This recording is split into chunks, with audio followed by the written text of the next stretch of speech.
Welcome to our channel. Today we how to connect WebRTC signaling using Firebase in React Native. Detailed guide step by step clearly. To connect WebRTC signaling using Firebase in React Native, begin by setting up your React Native project. If you haven't already, create a new React Native project using the command line. Make sure you have the required dependencies installed for using Firebase. Navigate to the Firebase console and create a new project. Once your project is created, click on Add App and select the Web option.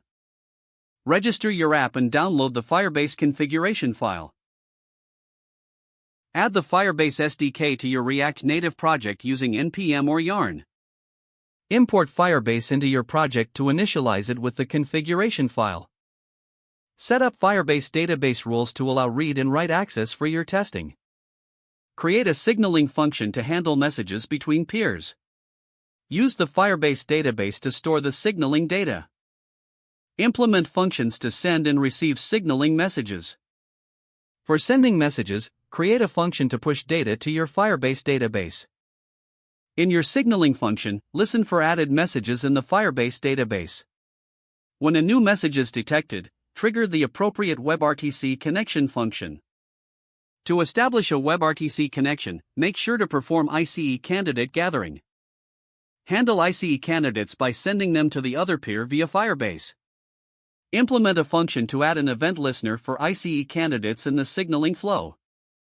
Once the connection is established, set up your media streams for audio and video. To enable video, use the WebRTC API to access the camera and microphone.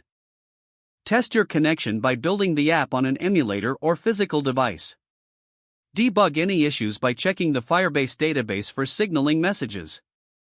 Ensure your signaling logic handles connection closing properly. Consider implementing error handling for network issues or disconnections. Once everything works smoothly, you can style your app to enhance the user interface. Finally, keep your code organized for maintainability and future enhancements. If the page does not load, refresh the browser or try again in a private or incognito window.